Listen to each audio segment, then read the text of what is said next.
Okay, everybody, we're going to go ahead and get started. Oh, I like the sound in here. Anyway,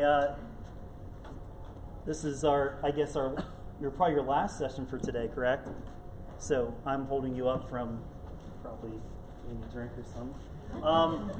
But this is the best session that I think you're going to attend today. Just kidding. Hopefully it is. But my name is Dr. Nicholas Camniti. I'm from the Altoona Area School District, and I'm also a Google certified trainer.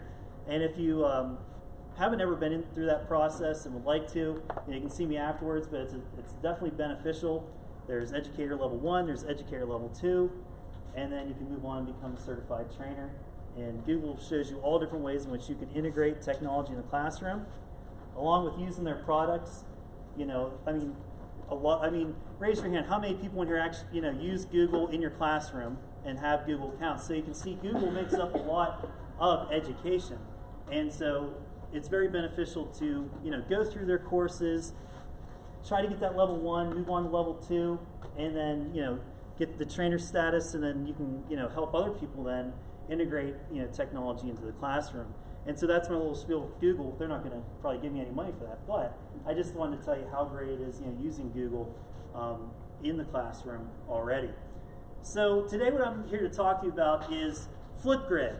Now Flipgrid is a great platform, but I'm also going to go a step farther. I'm going to talk to you today about a concept, and that concept is book snaps. And I'm going to show you how there's a problem right now in schools, and I'm going to show you a way in which we can correct that problem using this concept and using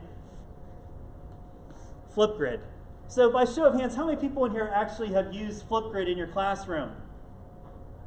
Awesome. So Flipgrid is a great way. It hits on all those important skills that we need to instill in our children for the 21st century. And so you're going to see that there's really not much to this book snaps if you are already using Flipgrid. And so what I'm going to do is I'm going to show you a framework in which you can rate yourself, judge yourself by, and that's called the Rigor Relevance Framework. I'm also going to add a little bit of SAMR on top of that. If this seems familiar, that was from last P&C. So if you were here at last P&C, we had a great keynote speaker. His name was Winston Kieschnick, and he wrote the book Bold School, and I bought the book here at the last P&C, read the book. I read the book again, and it's a great book. It gives you authentic ways in which you can use technology in your classroom. And he talks about this great framework in which you can use as a classroom teacher or as a leader, as a principal, and rate and see how well technology is being integrated in your classroom or in your school district or in your school. And so then we're going to look at a phrase that's been going around here called ELA 2.0. We're going to look at book snaps. We're going to look at Flipgrid. For those of you in here who haven't used Flipgrid, I'm going to walk you through that process. Then we're going to combine them. Do almost like an app smash, if you ever heard of that. We're going to combine book snaps theory with Flipgrid. We're going to look at an example. And then finally we're going to close this out by looking at other platforms in which you can use book snaps. So I hope you'll like this presentation. I'm going to go ahead and get started. So to start off, there seems to be a problem. You can read this quote here. I know it's not technical, you shouldn't read from there, but I'm going to read it. Unfortunately, many school systems have spent millions of dollars to equip students and staff with cutting-edge technology tools, only to use them with antiquated teaching methods. So in your school district, you may have seen that all of a sudden your school is now one-to-one, or the whole district is now one-to-one. There's 3D printers. There's everything that's being, in the school, hardware. But there's a learning, and there's also, teaching strategies that need to occur as well with this technology. And unfortunately, I don't have all the answers today. We only have an hour, and I wouldn't have all of them anyway. But I do have one solution today to help you, and that is what's been going around on the internet, which is called book snaps. And so I can offer you that today. But I'm sure you've seen this problem. And that's what brings us to the second digital divide. The first digital divide, happened maybe in the early 2000s when I was in high school, where some school districts had broadband, some school districts had a computer lab. I know whenever the high school that I went to, my freshman year, we didn't have a computer lab. We had the typewriters, electronic typewriters, and the books that were once white were now yellow, and we had the home keys and all that. So that was the first digital divide. But now, for the most part, we've done a great job. Most school districts now have that broadband technology, or even better, the fiber optic technology that really help us with improving our speed at internet. Because if you think about it, not just there, if you look at what 4G has done, and now we're going to the big 5G, what can come about with all this? What do we need to do to help our students with 5G technology, or the technology that is going to be made when they're graduating that we don't even know yet, but it's coming? And so the second digital divide talks about, okay, great, hardware is here, computers are here, but students are sitting in silent rows. Digital worksheets. Like, don't get me wrong, I mean, I do like teachers pay teachers, but we have to be creative as teachers. And even better, we have to make the students be creative. We got to give them the tools to be creative. You know, I think one of the first things I ever learned whenever I was student teaching, I watched a video on the great Harry Wong, and he was big on classroom management. And he basically said, you know, if you're leaving school and you're, you know, doubled over tired, you weren't doing it right. You should be giving the kids the opportunity to be doing the work, to be creating, and then you're there facilitating. And that was pretty, you know, bold. You know, that was 2007. And so I think that speaks volumes to where we're at today. We still should be doing the same thing, only now we have technology. And we may have, you know, a Google form, and it may be multiple choice test. That's okay sometimes. But we can even go farther with Google Forms. Choose your own adventure. Adaptive learning. If you get this question wrong, well, I'm taking you to this question. If you get this question wrong, well, I'm going to take you to this video. Then I'm going to take you back up here. All the cool things you can do with Google Forms. That's what I'm talking about when I say the second digital divide. Every research out there tells you that it's critical that schools, it's critical for schools to facilitate and to promote a culture of content creation. I recently completed my dissertation, and it was on integrating technology in the classroom, specifically a one-to-one classroom. So students have their own computers, and what I wanted to look at was the teacher's perspective. How's the teacher doing? And so, you know, I interviewed teachers, all different ranges, you know, 30-year plus, first-year teachers, and, you know, I wanted to see, how you doing? How long have you had this, you know, going on in your classroom? And for the most part, it was about 3 years. They've been working in a one-to-one classroom.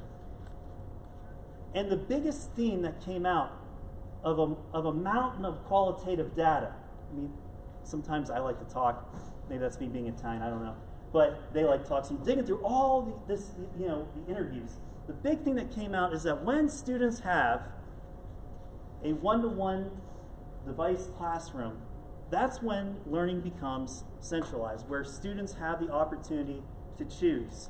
And that's what we need to give them. We need to provide them an opportunity of choice. When we do that, then that leads to the creation of, you know, basically anything that you need them to reach. And so that's where we're at today. And that's where Flipgrid comes in and Book Snaps comes in. But how do you rate yourself? How are you doing? One of the things out there, like I said, is the rigor and relevance scale. Now, the rigor and relevance scale came about. It was developed by the International Center for Leadership in Education. And yes, I had to come back to my computer just because I wanted to make sure I got that correct. But this is something that in Kishnik's book that he talks about, and that this type of framework is very important because we use two different models here. We use the application model, and we use our good friend Professor Bloom's model of Bloom's taxonomy. And this is the newer Bloom's taxonomy, as you can see. So we have Bloom's taxonomy going up and down, and then the application model. And so we should be very familiar with Bloom's, but obviously we want students to be synthesizing. We want them to be creating. And then for the application model, the best thing is that we can tie things into real-world issues. And we can do that cross-curricular. And that's what these models are asking. Are you reaching students? Can they use this? Is this something that they can do in the real world? And are they synthesizing? Are they analyzing? And are they creating? And then you can see by where you would fall in this quadrant. But let's take that a step farther. And this is one of my favorite frameworks to add, and that's SAMR. Because with SAMR, the goal is to transform the learning experience. So you start off, you may just enhance. That's okay. You can enhance. You can add, you can add videos, interactive videos. Sure, you're enhancing. But how do you go from enhancing to transforming? And that's what this model shows, is that if they can be creating and you can be transforming and tying it to real world, then you have something going on in your classroom that speaks volumes to you and your students. And so this is where we'd want to be in this quadrant D spectrum over here.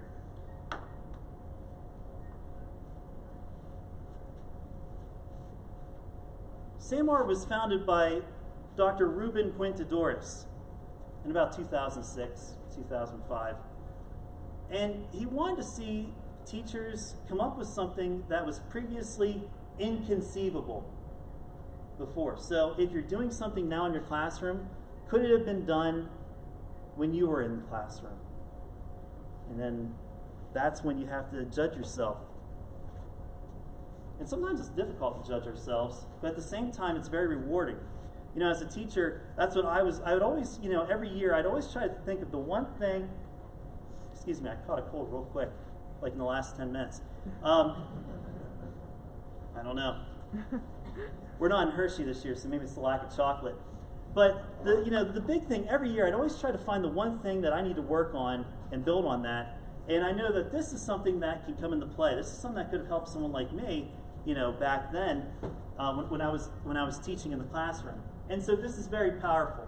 Rigor and relevance scale along with SAMR. So that leads us to today's topic. There's an issue. We talked about the problem. We looked at the literature. We looked at the type of ways in which we can judge ourselves for how well we're integrating technology. But what about the newer model of ELA? We just listened to Matt Miller, and he talked all about ditchthattextbook.com. And you can see a lot of classrooms are getting to that guided reading model, reading workshop model. Where does technology come into play?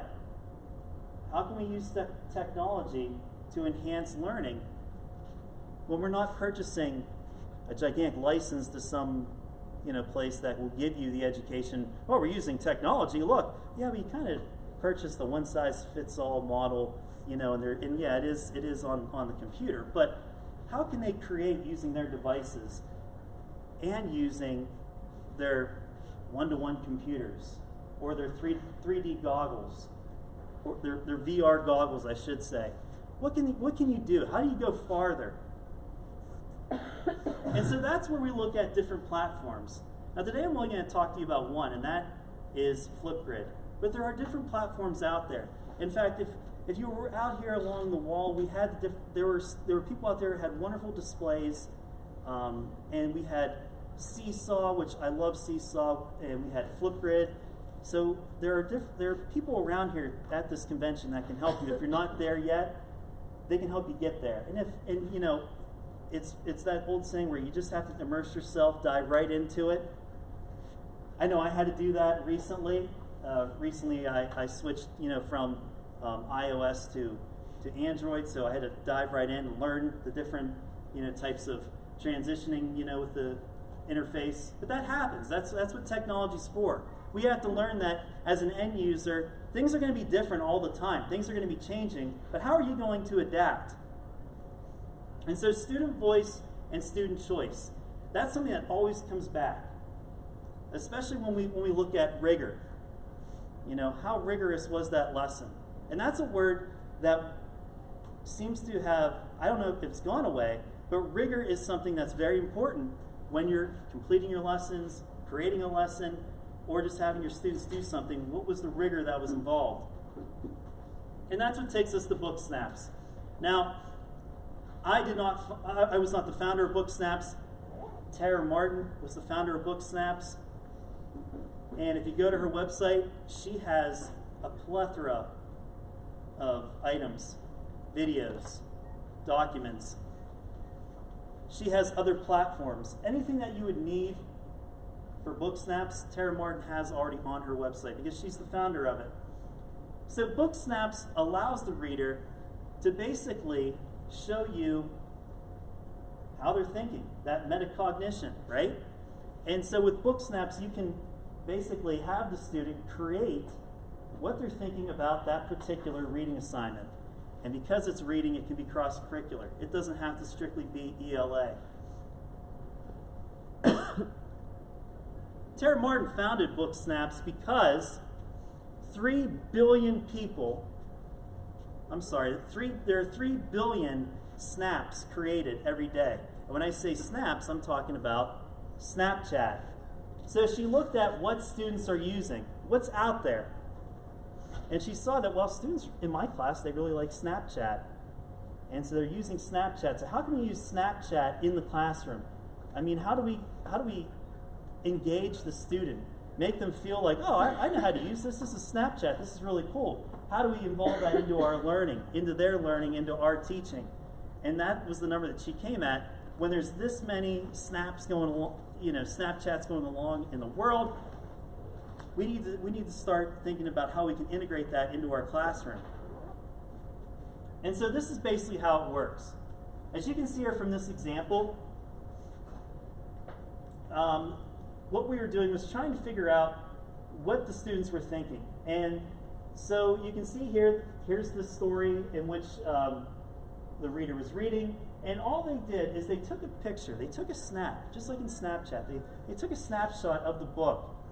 They added a little bit of words, and they added a few pictures. But they're creating, and with their words, they're explaining. So I think she is scared because she is really close to her sister. So she's talking about this image.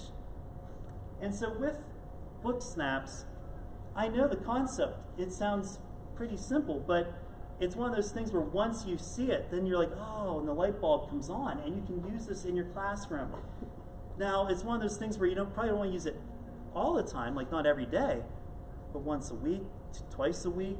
This is a way in which, even if you're using basal anthologies or your guided reading or reading workshop model, this is a way in which you can keep track of your students.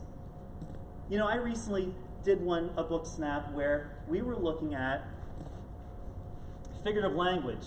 Now everybody was reading a different book, but we were teaching the students about figurative language, and I wanted them to, I wanted to assess them. Do they know figurative language?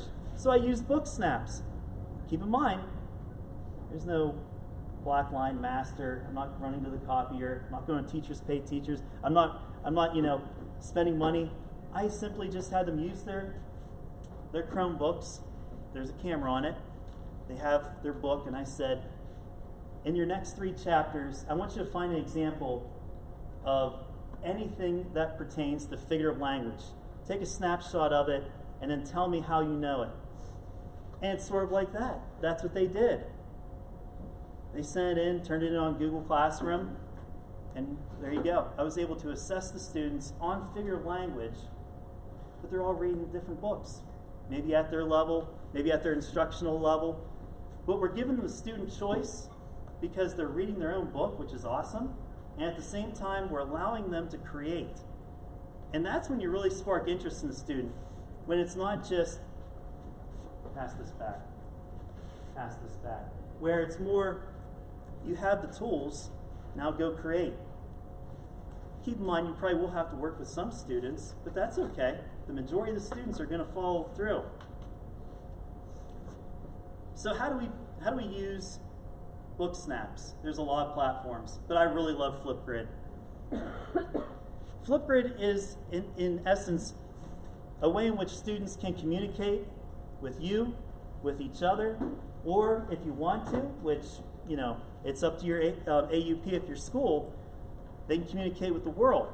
And that's something that we try to, instill upon students is, that authentic piece. I just published something to the web, and now it's out there. So they claim ownership. And I think that's something that we want to do as teachers. We want students to own their own, work. And that's something that Flipgrid does a great job. And what I like about Flipgrid is that you can have, your different types of grids, you can have your message boards, your topics, and I really like, how it allows the students to also create. They can add words, they can add pictures, they can annotate.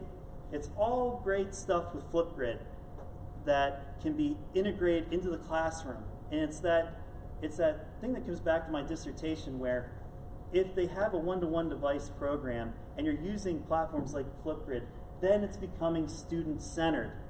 You're no longer the teacher, you're the facilitator. And that's where the learning gets more engaging, and that's where we should be. So we're going to watch this video here on Flipgrid, just for those of you who may not know what Flipgrid is. Welcome to Flipgrid, a video-based discussion platform to fuel engagement in schools and organizations. Use video the way your students use video and build an active social community in your classroom. Flipgrid is simple. Create a grid for your classroom, a project team, a conference, or an entire organization. Once your grid is created, add a topic or two to get the discussion started.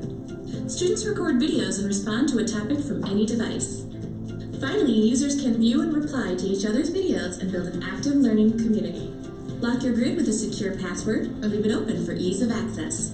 Moderate your grid to preview videos before they're visible to your community.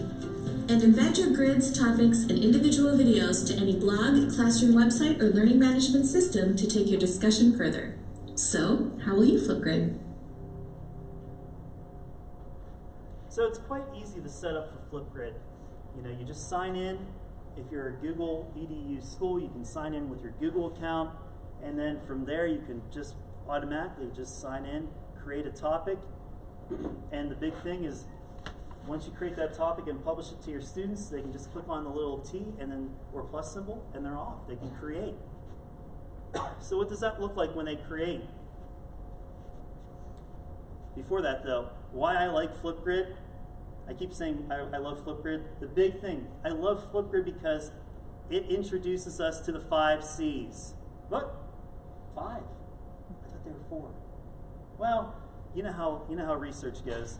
So if you're ever out there, you'll see that the big thing that's been added, and I know it begins with a D, but the big thing that's been added is digital citizenship. So now there's 5 C's, because students have to know how to act appropriately online.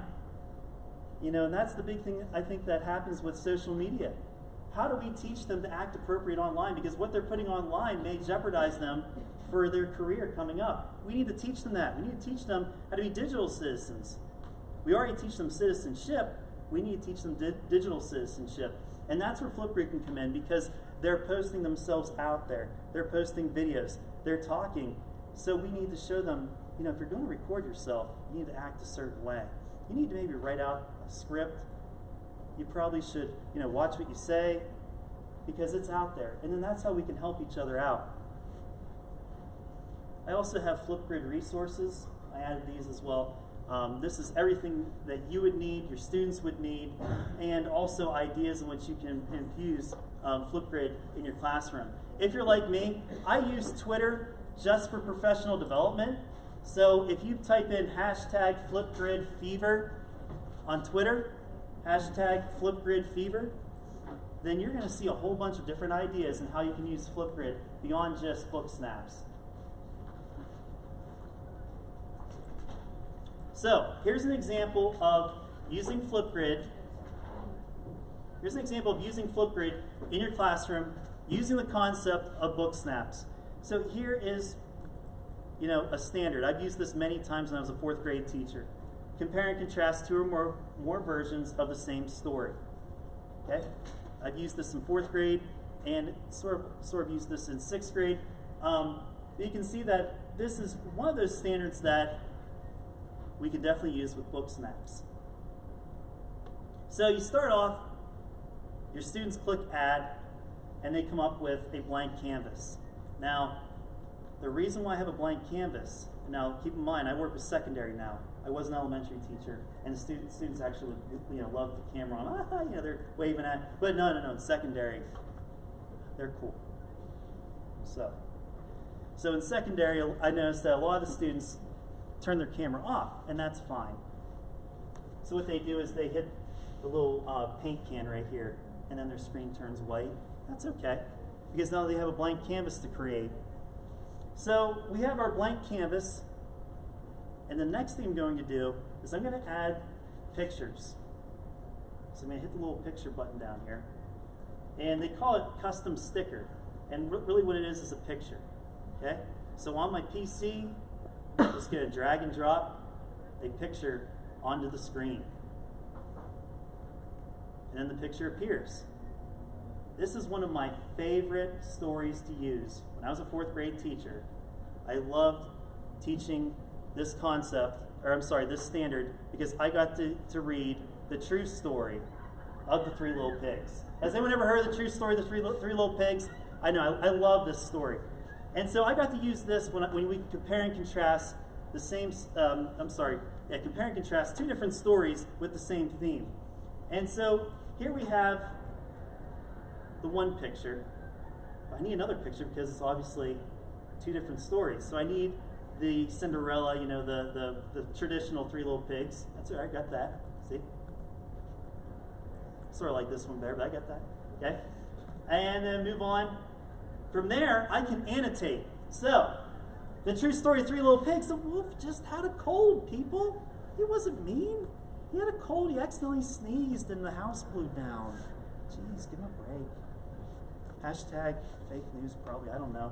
And then, you know, but then there's the other side. Well, no, the wolf was really mean. He just wanted, you know, to terrorize the pigs. Okay, well, here you can see what I did is I shrunk the two different pictures, my book snaps, and then I added a little smiley face here to show that the wolf was kind of naive in the true story of the 3 little pigs. He's just, you know, fun, out there, you know, loving life. He just happened to have a cold one day. He was baking a cake for his dear sweet mom. I mean, come on, give him a break, right?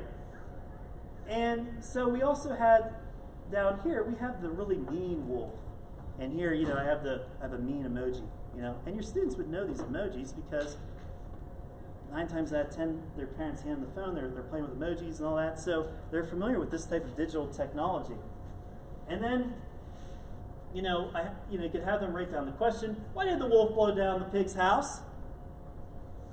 Well, up here, I wrote, the wolf has a cold. And down here, the wolf is mean.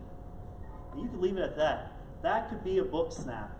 But here is the best part of Flipgrid, is that after you create what you created, you can actually record yourself, and then you can submit the video. In the true story of the 3 little pigs, the wolf is nice. He needed a cup of sugar so he could continue making a cake for his mother.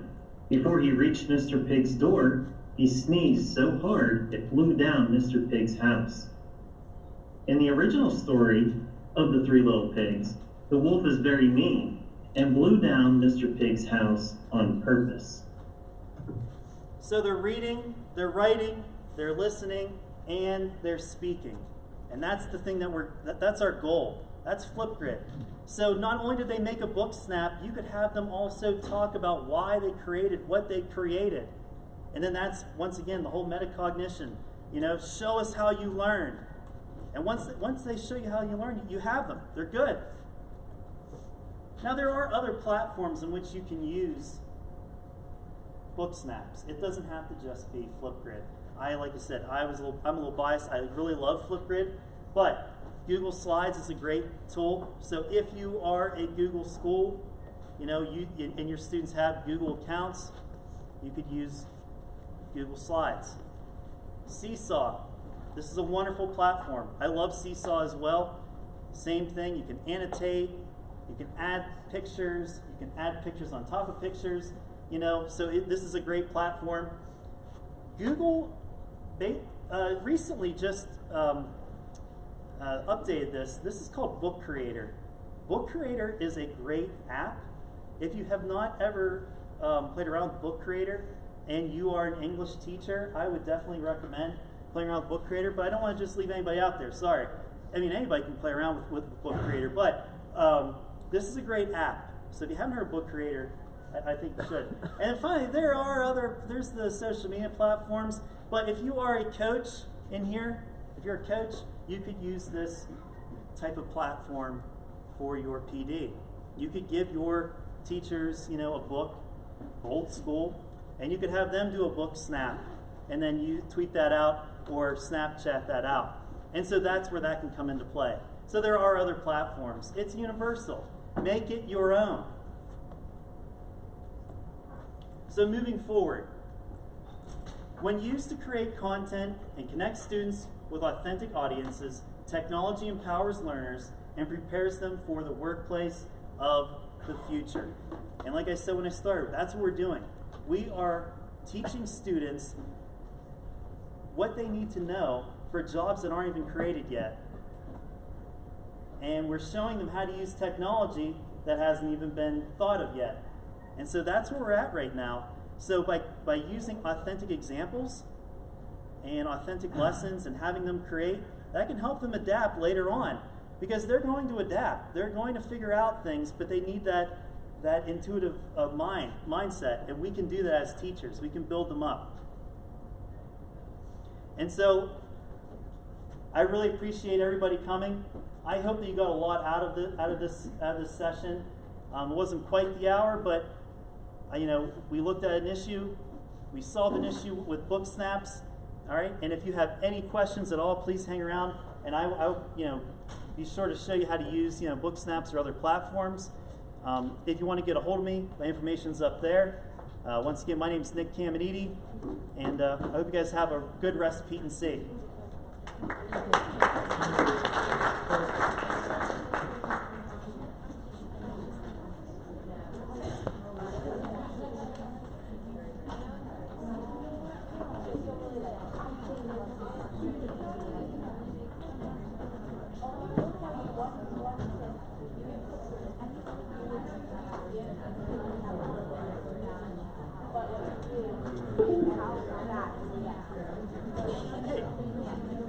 Hey, how you doing? I haven't seen you.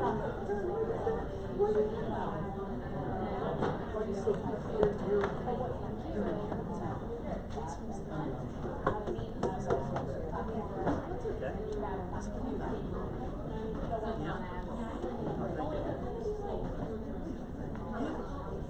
Is she here? I don't know if I can run into her and see her. Oh, that's great. Yeah. Thanks. Nice to meet you, Mr. Moss. Thank you.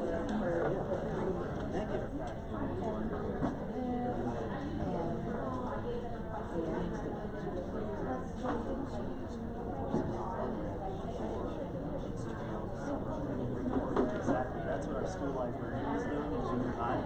So she asked me district-wide. It could be district-wide, yeah, but she's doing it just for volunteer right now.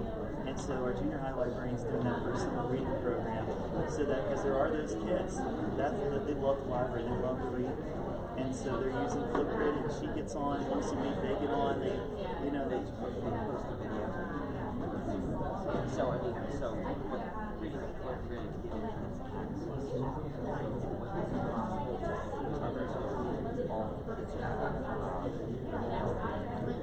So your district, do they all have Google accounts? Do they have? Oh, okay, you have an internal login.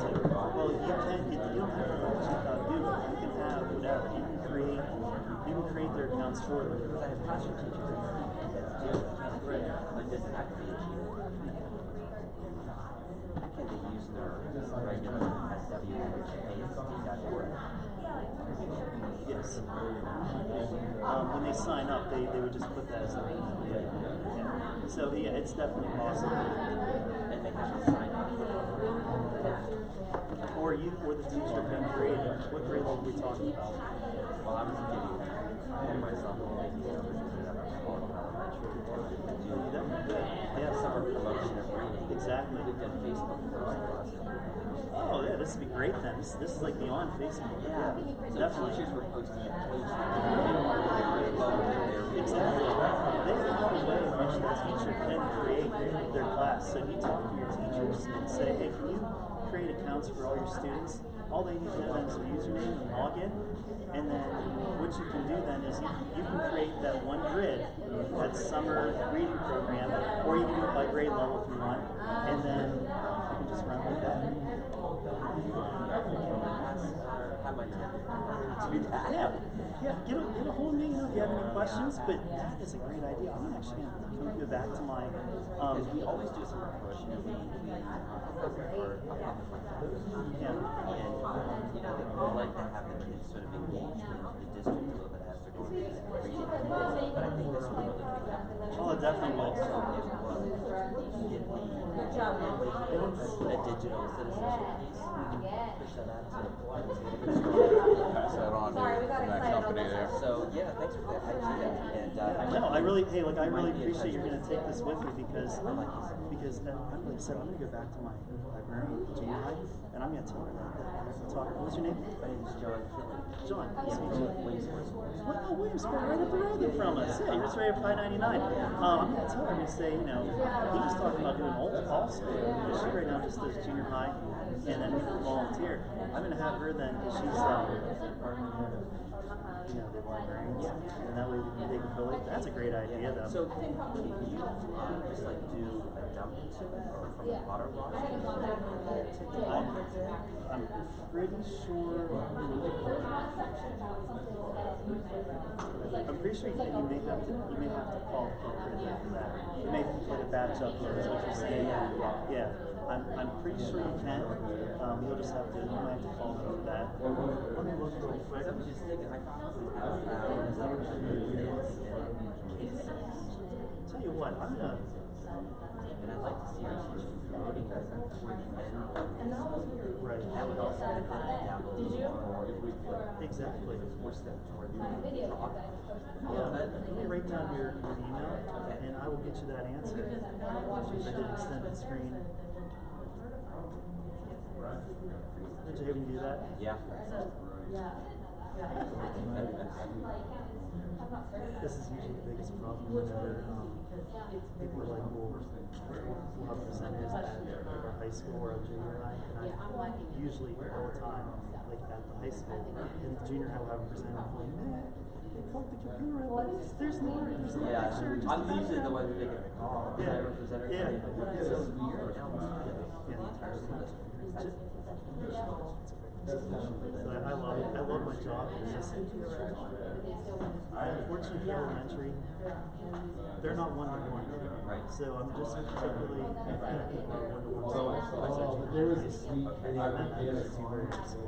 try to make it work. yeah. I love it. That you know, that was the reason why I got into the doctorate program at Wilkes University. That's right down there from you. Yeah. I could get education leadership and get a doctorate, but I didn't have to go superintendent. I needed to go technology education. So what's your email address? WASD.org. I'm going to find out about that from HR.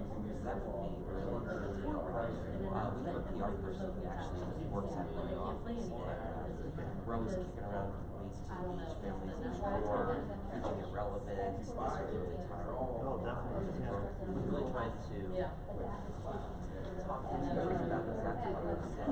We're still teaching things like that. Yeah, I mean, if you're going to spend that money, And we have been.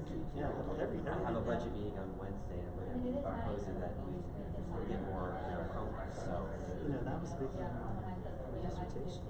The school district that a lot of how they, you know, what they're doing and everything. They're spending millions of dollars, but it's the cost effectiveness. I mean, I know that it's education, but there's still a business side. What's the return? And, you know, so when you're district, There used to be 3, but now there's 2. So you have middle school and high school. Right. They must be fairly large. They are. They're very large. Yes. Yeah, if you're ever down Altoona, Yeah, we're building. my son we're, used to go to that campus. We're building a Penn State. Yeah, That's he's where I there. went. That's where I got my elementary degree. I was there for 2 years. Then transferred to Maine. We're building a whole new high school. And but it's still, even though it's a big new high school, we still have to have one of the buildings is like a big, they're, kids. So we have a bridge that's going to go across, one of the main avenues to Oh, the, wow. so we're going to have an A building and a B building. We already do have an A building and a B building, but the current B building was built in like the 30s, so. You know, I think I saw some construction already. Oh yeah, it's almost done. Yeah, it's gonna be really nice. We have a whole center dedicated to those gentlemen over there. They're gonna be doing Python and Java and AP this and that. I mean, they're really taking the reins over it. And it's gonna be wonderful. We don't really have a dedicated tech ed program at the high school. That's amazing. I was telling about our big initiative. I was comparing junior high and high school, and I was saying that We have a tech ed department. we do, but I'm just saying we're going to have a nice program once the building's done. Yeah, and I was saying about the Python and. Us. Well, we're just talking about how we can set up a tool cabinets that are going to be controlled once you qualify on a tool. Like you can't open it until. That's a good idea. Will they be able to do that? They just use like Raspberry Pis and all kinds of. Yeah, that's right. You program that. You can get a homebrew version of it, but yeah, you have to have some kind of power in it. That'd be awesome. That's true. So I could turn it in. We're very similar. I know from when I was here.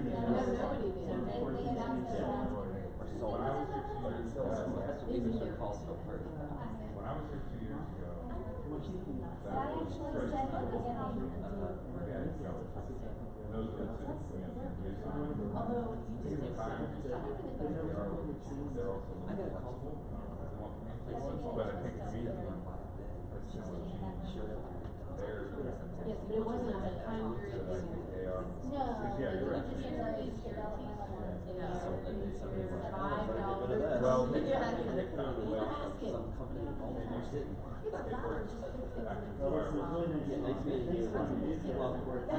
make it like the next Monday or so, the same thing. Provide everything.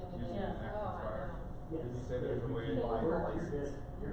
Are we still buying the license? Especially if you do. Well, you're not supposed to use Active wireless license. Right. Yes. Yeah, I think you demonstrated like this the other day. So this.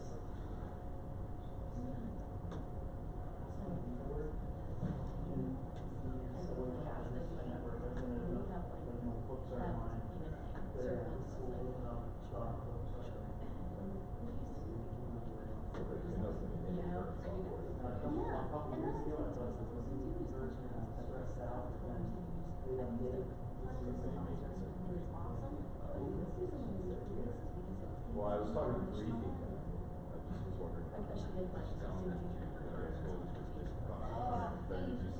Or this meeting. Well, no, I didn't walk up and say, hey, we didn't buy it. But there's also our employees, they seem very similar. But at least I do applaud her for saying. Yeah. She did say last week, which she said, you know, it can't just be negotiations. That's right. So I wanted to know how. Yeah, I'm wired for it.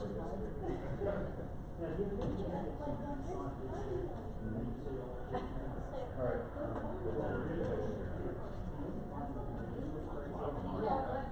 Yeah, exactly. You don't say it. You don't say it. You don't say it. She did. What I have it, right? Unless you say when I need to do something. Yeah, most of the time, most of the complaints just about internet wasn't. So obviously, Oh, yeah, it doesn't really work real well without it. that was the main issue.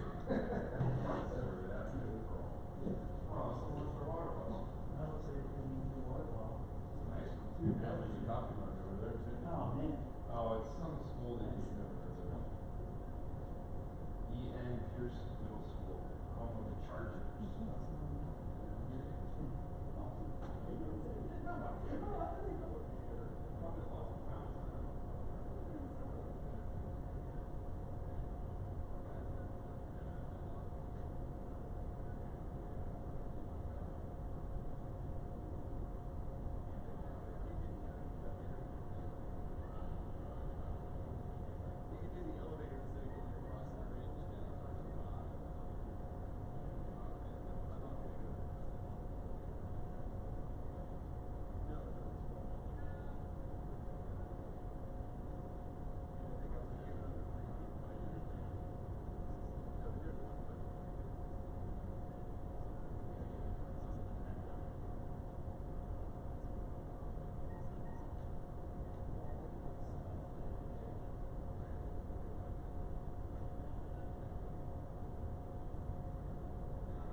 Here.